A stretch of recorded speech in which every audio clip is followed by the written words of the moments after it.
Hi everyone. So today I listened ஒரு சூப்பரான story பார்த்தேன். இந்த ஸ்டோரி என்ன சொல்லுதுன்னா, நம்ம லைஃப் எப்போதுமே பெர்ஃபெக்டாக இருக்கணும்னு அவசியம் இல்லை அப்படிங்கிற மாதிரி.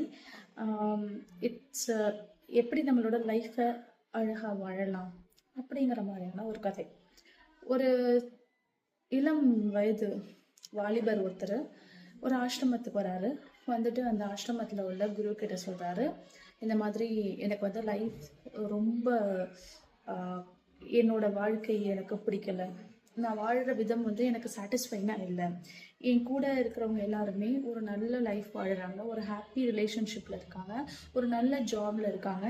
ஸோ அவங்களுடைய லைஃப்பை பார்க்கும்போது என்னோடய வாழ்க்கையில் நான் ரொம்ப பின்தங்கி இருக்கிற மாதிரி ஒரு ஃபீல் பண்ணுறேன். ஸோ எனக்கு வந்து இந்த ஆசிரமத்தில் நான் கொஞ்ச நாளைக்கு தங்கணும் அப்படின்னு சொல்லி அவர் கேட்குறாரு. அதுக்கு உடனே குரு சொல்கிறாரு, ஓகே தங்கிக்கோ அப்படின்னு சொல்லிட்டு மறுநாள் காலையில் இந்த வாலிபரை கூப்பிட்டு ஒரு 2 பிரெட்டு கொடுத்துட்டு அந்த டோஸ்டரில் போய் டோஸ்ட் பண்ணி எடுத்துகிட்டு வா அப்படின்னு சொல்கிறாரு. அப்போது இந்த வாலிபர் என்ன பண்ணுறாரு, அதுதான் அவரோட ஃபர்ஸ்ட் டைம் அந்த மாதிரி டோஸ்டரை யூஸ் பண்ணி அவரே தனக்கு தானே ஃபுட்டு ப்ரிப்பேர் பண்ணி பழக்கம் இல்லை.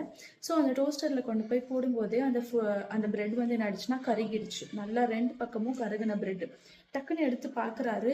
பார்க்கும்போது ஃபுல்லாக பிளாக்காக இருக்கவும் அதை ஸ்பூனால் ஸ்க்ரேப் பண்ணுறாரு. கோவப்பட்டுக்கிட்டு டென்ஷன் ஆகிட்டே ஸ்க்ரேப் பண்ணுறாரு.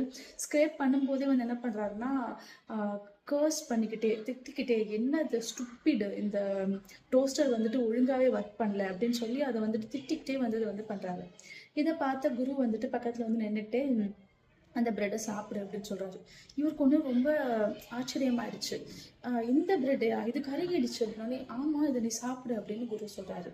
இது கருகின ப்ரெட், இதை நான் எப்படி சாப்பிட்றது அப்படின்னு சொல்லி திரும்பவும் இந்த வாலிபர் கேட்குறாரு. அதுக்கு குரு சொல்கிறாரு, ஆமாம் ஆனால் அது ஓம் ப்ரெட்டு, நீ தான் அதை செஞ்ச, அப்போ நீ தான் சாப்பிடணும் அப்படின்னு சொல்லி சொல்கிறாரு. உடனே சரின்னு ஒரு வழி இல்லாமல் இந்த வாலிபர் வந்து அந்த ப்ரெட்டை டேஸ்ட் பண்ணுறாரு. டேஸ்ட் பண்ணும்போதே அவருக்கு ரொம்ப அது வந்து ஒரு நல்ல சுவையில் இல்லை இல்லையா. உடனே அவர் முகம் சுளிக்கிறாரு, ஐயோ நல்லா இல்லை அப்படின்னு சொல்லிட்டு.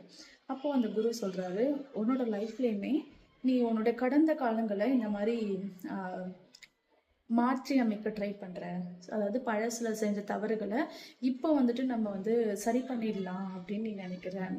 ஆனால் அந்த மாதிரி வாழ்க்கை வந்துட்டு பழைய காலங்களை திரும்ப திரும்ப நோண்டிட்டு அதை சரி பண்ணுறதுக்கான வாய்ப்புகள் வந்து அதில் இல்லை. நீ இப்போ என்ன பண்ணலான்னா, இந்த காலத்தில் இந்த ப்ரெட்டை இப்போ நீ டேஸ்ட் பண்ணிட்டே இல்லையா, இனிமே அடுத்து செய்ய போகிறத எப்படி சிறப்பாக செய்யலாம் அப்படின்னு நீ லேர்ன் பண்ணிக்கோ. ஸோ இப்போ நடக்கிறத இப்போவே டேஸ்ட் பண்ணி நீ இப்போ பார்த்ததுனால அடுத்த ப்ரெட்டும் உனக்கு தெரியும், நம்ம எவ்வளோ கவனமாக எவ்வளோ கரெக்டாக செய்யணும் அப்படிங்கிறது. ஸோ அதே மாதிரி தாங்க நம்மளோட லைஃப்லேயுமே நம்மளோட கடந்த காலங்களில் பிறரை பார்த்துட்டு அவங்க நல்லா வாழறாங்க, நம்மளை வந்து பின்தங்கி இருக்கோம், நம்ம இன்னும் சிறப்பாக செயலாற்றியிருக்கலாம் அப்படிங்கிறதெல்லாம் அதை நினச்சி வேஸ்ட் பண்ணக்கூடாது நம்மளோட டைமை எப்போதுமே. ஸோ இந்த நொடியில் இப்போ எப்படி நம்மளுடைய லைஃப் இருக்கோ அதை வந்து நம்ம டேஸ்ட் பண்ணிவிட்டு இனிமே எப்படி வேணும் அப்படிங்கிறத சிறப்பாக அமைச்சிக்கிறதுக்கான தகுதியும் திறமையும் வளர்த்துக்கிட்டு நம்ம அந்த ஒரு அனுபவங்களை ஒரு வாழ்க்கை பாடங்களாக எடுத்து திரும்பவும் நகர்ந்து போகணும். ஸோ இது வந்து it's not always to be perfect all the time. ஏன்னா எப்போதுமே நம்மளால ஒரு பர்ஃபெக்டாக நடந்துக்க முடியாது. சம்டைம்ஸ் ஹியர் அண்ட் தேர் இருக்க தான் செய்யும். But life is not meant to be perfect all the time. It's meant to be lived. இன்னைக்கு உள்ளதை இன்னைக்கு லிவ் பண்ணிட்டீங்க, லேர்ன் பண்ணிட்டீங்க. இதுக்கு மேலே நாளைக்கு உள்ளதை இந்த லேர்னிங்ஸை வச்சு எப்படி அப்ளை பண்ணலாம், அதுலேருந்து நம்ம என்ன கற்றுக்கிட்டு இன்னும் எப்படி பெட்டராக பெர்ஃபார்ம் பண்ணலாம் அப்படிங்கிறதுல தான் உங்களோட ஃபோக்கஸ் இருக்கணுமே தவிர. So don't get stuck in your past, don't feel frustrated in your present, and don't feel so overwhelmed about your future. So இது மூணுமே வந்துட்டு like we need to have a balance. Learn from your past, enjoy your present and expect good for the future. Thank you.